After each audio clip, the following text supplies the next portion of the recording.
No longer an exile, Rizal had a pleasant trip from Dapitan to Manila, with delightful stopovers in Dumaguete, Cebu, Iloilo, Capiz, and Romblon. He missed the regular steamer Isla de Luzon, which sailed to Spain the day before he arrived in Manila Bay. Rizal was not able to catch the mail ship Isla de Luzon for Spain because it had departed the previous day at 5 p.m.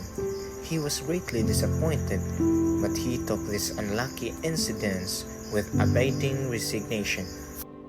Near midnight of the same day, August 6, Rizal was transferred to the Spanish cruiser Castilla by order of Governor General Ramon Blanco. Welcome, Dr. Rizal. You are not a prisoner, but a guest detained on board in order to avoid difficulties from friends and enemies. While Rizal was patiently waiting on the cruiser Castilla for the next steamer to take him to Spain, portentous events occurred, presaging the downfall of Spanish nation. Ilabas nyo ang inyong mga sinula! Pagmasdan nyo ang munting papel na umaalipin sa ating lahat. Sana natin ang nanakop sa atin ng Espanya.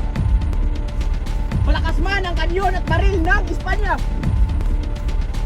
Lalaban tayo hanggang sa huling hininga. Ulitin ang sinula! Ulitin!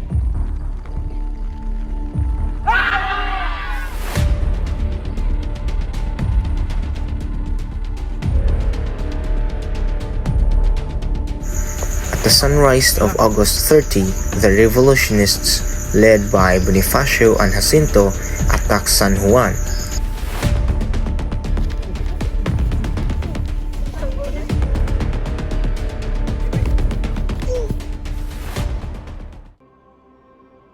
After the Battle of San Juan, Governor General Blanco proclaimed a state of war in the first 8 provinces for rising in arms against Spain, Manila. As a province, Bulacan, Cavite, Batangas, Laguna, Pampanga, Nueva Ecija, and Tarlac. Rizal learned of the eruption of the revolution and the raging battles around Manila through the newspapers he read on the Castilla.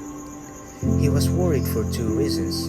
First, the violent revolution, which he sincerely believed to be premature and would only cause much suffering and terrible loss of human lives and property, had started, and 2, it would arouse Spanish vengeance against all Filipino patriots. On August 30, 1896, the day when the state of war was proclaimed in the 8 provinces, Rizal received from Governor General Blanco 2 letters of introduction for the Minister of War and the Minister of Colonies, with a covering letter which absolved him from all blame for the raging revolution. On September 2, 1896, the day before his departure for Spain, Rizal, on board the Castilla, wrote to his mother, My dearest mother, as I promised, I am addressing you a few lines before leaving, to let you know about the conditions of my health. I am well, thank God. I am only concerned as to what will happen or shall happen to you in these days of upheaval and disorder. God will that my old father may not have any indisposition. I shall write to you from the places where the boat stops. I expect to be in Madrid, or at least in Barcelona at the end of this month. Do not worry about anything. We are all in the hands of divine providence. Not all those who go in Cuba die. And in the end, one has to die. At least die doing something good. Take good care of yourself, and take care of my old father, so that we shall see each other again. Many regards from my brothers, sisters, nephew, and nieces, aunts, and others.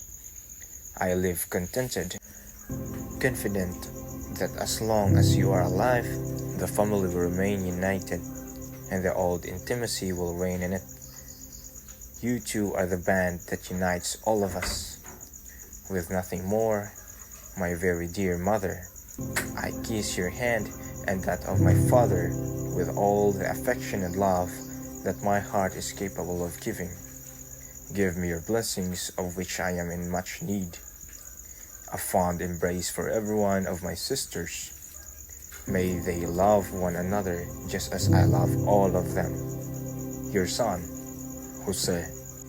Victim of Spanish duplicity by refusing to break his word of honor in Singapore, Rizal sealed his own doom.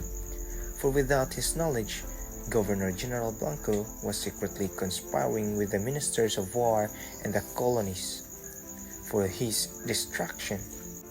Rizal was unaware that since his departure from Manila Bay on his way to Spain, Blanco and the ministers of war and the colonies were exchanging coded telegrams and confidential messages for his arrest upon reaching Barcelona, and that he was deported and was being secretly kept under surveillance.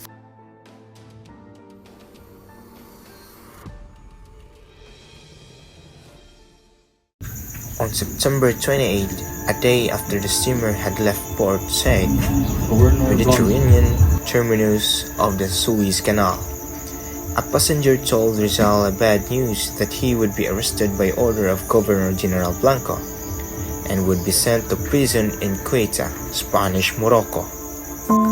Shocked by the alarming news, Rizal belatedly realized that he was duped by the unscrupulous Spanish officials, particularly the sly Governor General Blanco.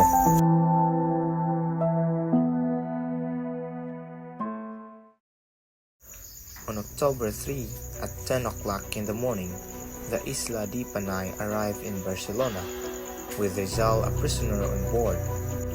The trip from Manila to Barcelona lasted exactly 30 days. He was kept under heavy guard in his cabin for 3 days. His jailer was no longer the ship captain but the military commander of Barcelona, who happened to be General Elohio Despujol. At 3 a.m. on October 6, Rizal was awakened by the guards and escorted to grim and infamous prison fortress named Montjuic. He spent the whole morning in a cell. About 2 in the afternoon, he was taken out of the prison by the guards and brought to the headquarters of General Despujol. Rizal's homecoming in 1896, the last in his life, was his saddest return to his beloved native land. He knew he was facing the supreme test, which might mean the sacrifice of his life, but he was unafraid. As a matter of fact, he welcomed it gladly. He desired to meet his enemies and to offer himself as a sacrificial victim of their sadistic lust, an unholy sign, for he knew that his blood would water the seeds of Filipino freedom. Day by day, since leaving Barcelona on Tuesday, October 6, 1896, Rizal conscientiously recorded the events in his diary. Dr. Rizal, I would like to inform you that the newspaper of Madrid now full of a story about bloody revolution of the Philippines, and there are blaming it for you. I'm curious of what Rizal is writing in that diary of him. I fear it might be issues or reasonable. Before reaching Port Said, Rizal's diary was taken away and was critically scrutinized by the authorities. There's nothing wrong in its contents.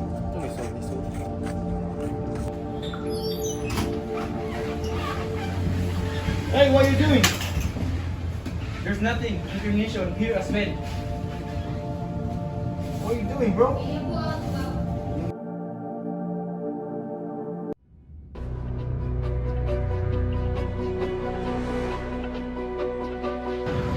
Have rescued Rizal from Spanish steamer with its scouts to Singapore. Let's send a telegram to English lawyer in Singapore. Yes, by means of a right of habeas corpus. I have court stand. While the Spanish authorities finished for evidences against Rizal, seems amiable, refined, and polite, consistent with the seriousness of his duty. It is beyond the jurisdiction of the Singapore authorities. Maribayan sa yuta. the preliminary investigation began, Rizal appeared before the judge advocate for 5 days. Was informed the charges against him and he answered the questions asked by the judge advocate. 2 kinds of evidences were presented against Rizal, the documentary and testimonial. So a list of 101st and 2nd lieutenants in the Spanish army was presented to him.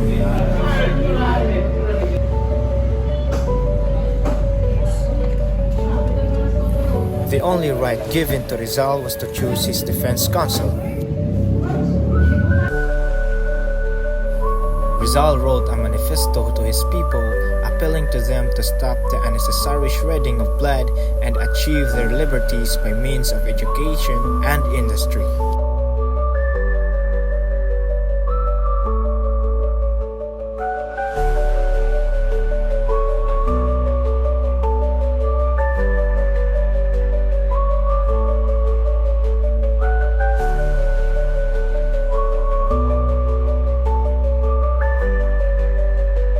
My countrymen, give proof of desiring liberties, and I still desire them. That I place as a premise education of the people, so that by education and a labor they might have a personality of their own and make themselves worthy of liberties.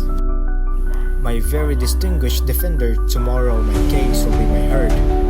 If you have the time, I should like to speak to you before I appear the court.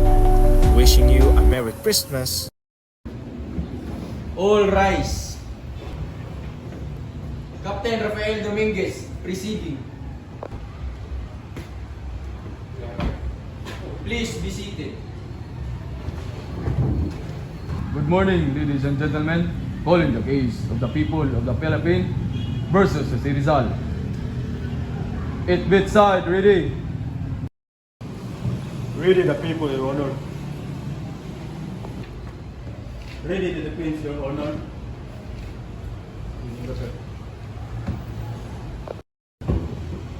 Your Honor, ladies and gentlemen, the jury, the defendant is in charge with the crime of being the principal organizer of revolution and writer of the books dedicated to foment and propagate ideas of rebellion against the world. Your Honor, and ladies and gentlemen of the jury, under the law, my client presumed innocent until proven guilty. There is no real evidence against my client. The judge cannot be vindicated. Is the defendant ready with this case? Yes, Your Honor. I call the defendant.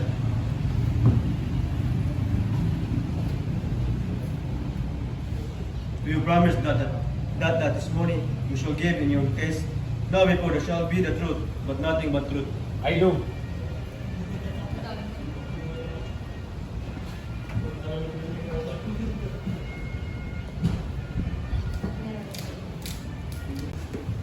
I present to you my supplement defense, and to further prove my innocence in 12 points.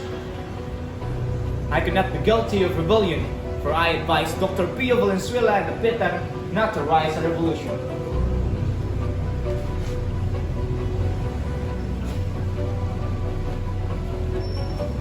The accused is excused.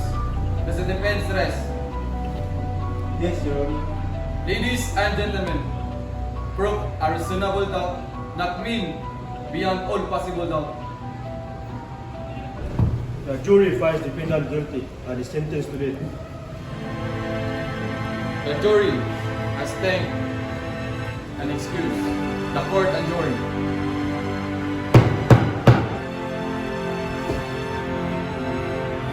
On the same day, the court decision was submitted Please to Governor rise. General Camilo I approve the G. decision of the Moravia. court-martial and orders Rizal to be shot at 7 o'clock in the morning of December 30 at Bagong Bayan.